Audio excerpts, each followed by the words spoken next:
Well, let's wrap this up with offensive line, and obviously another big list, Sonky, and a lot of intrigue here. We do have some more experience. What do we expect to see out of this offensive line here in the spring? Yeah, so the only position group on the entire team that has a coach returning. So Donovan Raiola worked with these guys last year, and it starts with the five juniors here. Bryce Benhart, 6'9", 315. Turner Corcoran, 6'6", 300.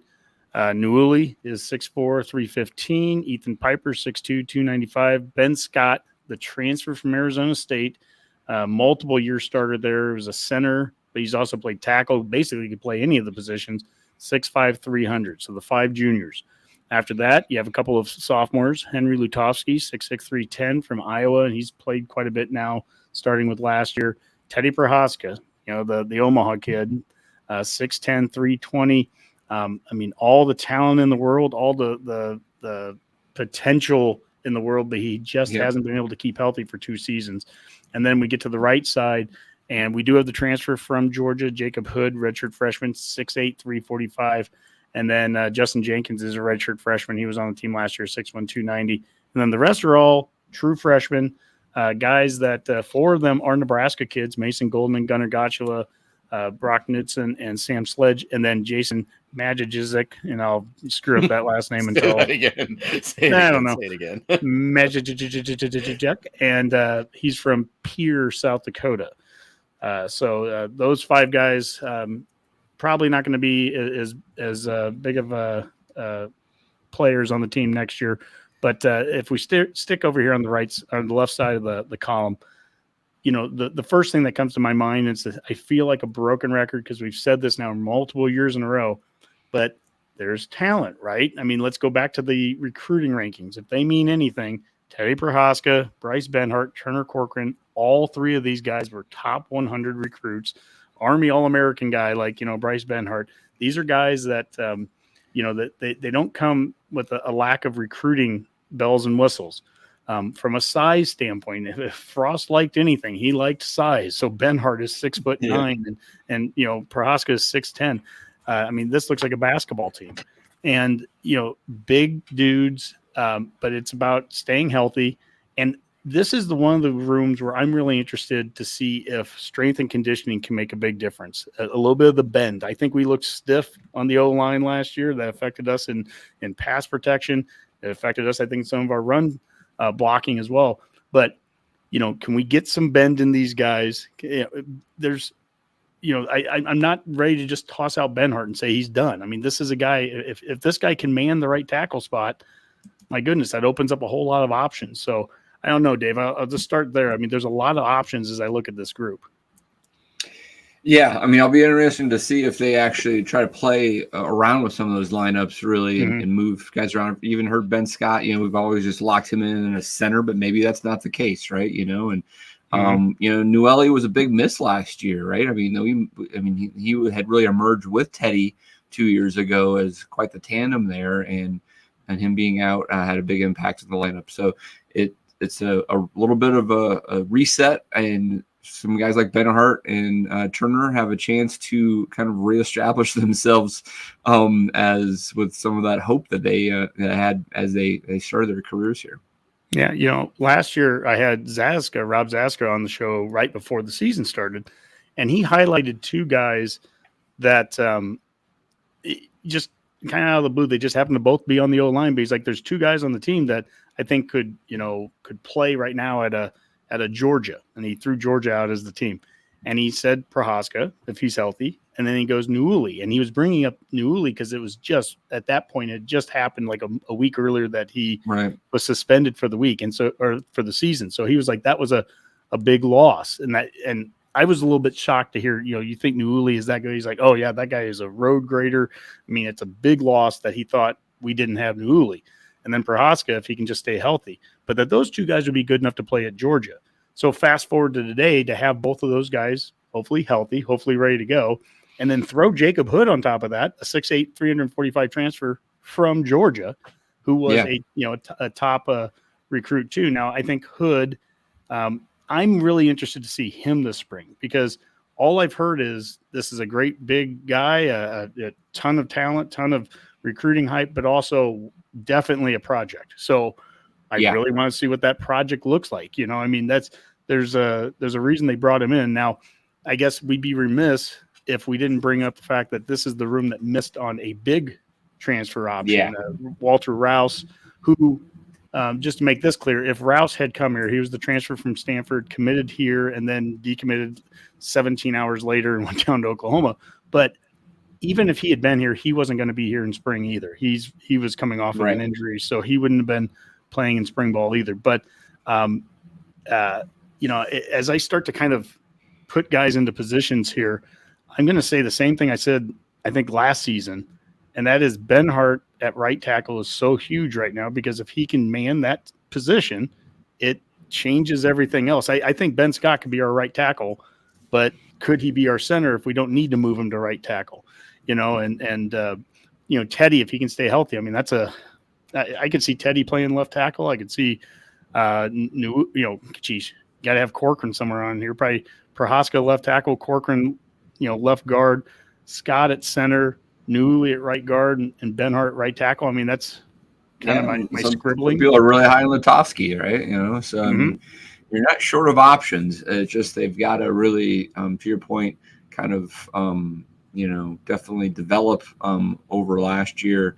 And, you know, I mean, it's the position group that could improve the most because they have some experience out there. It's not a lack of experience.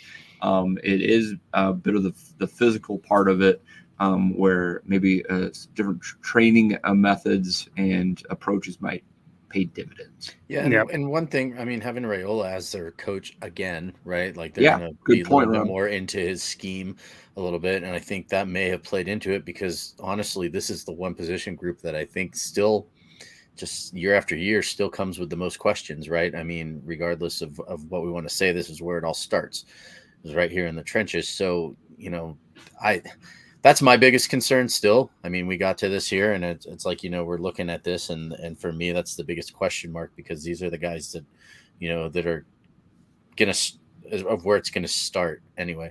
Also, Honky, it's Maciejczak is how you say his name. I'll forget Jason already by Maciejczak. next week, but I appreciate He's forgotten it already. Yeah.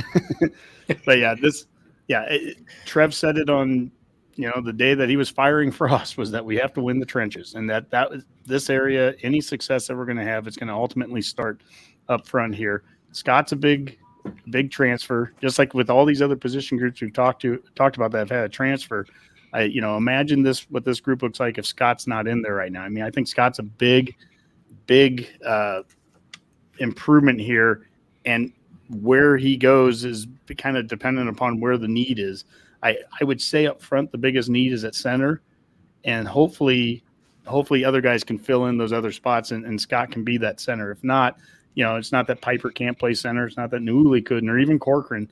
But hopefully at the tackle spot. I mean, what I really want to see is Benhart and Prochazka take those spots over. I mean, that's what they were brought in here for. That they're big time bookend tackles, and stay healthy, and if they can live up to the billing of what they came in at, watch out. And this is the thing, of all the position groups that maybe this aligns more now, these guys' strengths with what we're switching to.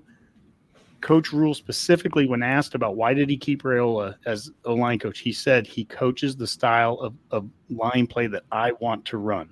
So at the very least, I don't think we're going to see any of the craziness of a year ago where Whipple and Raiola and we're not, we're doing different things and different schemes to, what the blocking is. At least they're going to be aligned that way. And these guys are going to be, running the style of offense that we want that the coaches want, and that hopefully builds to their strengths. That's what I want to see. Lutovsky and Scott and Nouili blowing people over. Yeah, well, Honky, I tell you, it's interesting. You look at if you're watching this on YouTube, you see we have 7 guys on the left side that all have had playing experience, and then the 7 guys on the right are all the freshmen or redshirt freshmen that are kind of still work in progress. And so, I mean, if you think of it that way, you have 7 guys that really haven't proved anything yet. 7 other guys that we are talking about plugging and playing and have some experience. But 7, that means you have 5 starters and 2 backups. And to your point, if you want Benhart and Teddy as your bookends, you have Nouredin and Corcoran as your guards and Scott as your center, then you got Piper and Lutovsky that can fill in, right? I think that makes sense. But one injury and you could be running pretty thin already. You have anybody like from a walk-on standpoint that we should be aware of, or some of the other names that I'm not thinking of that might? No, and that was the next thing I wrote down, was that if there's an area, and that's something I want to focus on in spring. If there's an area where we've had, no doubt we have a couple of walk-on guys that could be 3rd, 4th year players that could add to this. So the only people on this list right now are just scholarship players. What should also be noted, and you brought this up, when it comes to pure numbers, Dave, we're only showing 14 guys.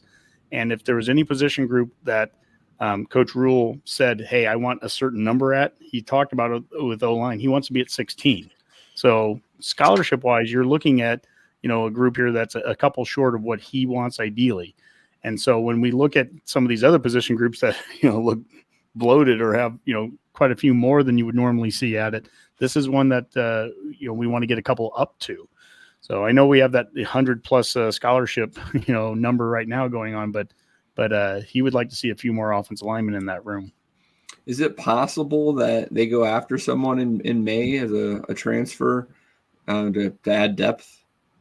It could. It could. And I mean, they could do that at any position, for what it's worth. But here in particular, not just at O-line, but if they really felt that they, I wonder what that number is. Not just that they want 16, but I wonder what that number is that they feel like they need to have going into camp. Like, we need to have a top 8 or a top 9, or, what is that number that, that we need to have this many guys that are going to play and that we have to feel that comfortable with playing. Because let's just assume that the left side here, all 7 of those guys you feel comfortable with. Do you feel comfortable with Jacob Hood, the transfer from Georgia? Would you feel comfortable with him being an 8th guy, a 9th guy on the O-line, maybe throw in one walk-on? I mean, that's what they need to kind of work their way through. I don't know how you'd feel that about any of the incoming freshmen. I just can't even imagine that. Those guys are, there might be one that sticks out, when they get here, but for the most part, you're going to look at most of those guys as being transfers, or not transfers, walk-ons. And one thing too, we should say, I don't know, Coach Rule has talked quite a bit about position changes that he's done in the past when he's gone to someplace. So conceivably, could there be a defensive tackle that moves over to the offensive side? We'll see. I mean, there's always a surprise in spring ball that we can't predict right now. But based off just the rosters that we were looking up at this point, this is what we had.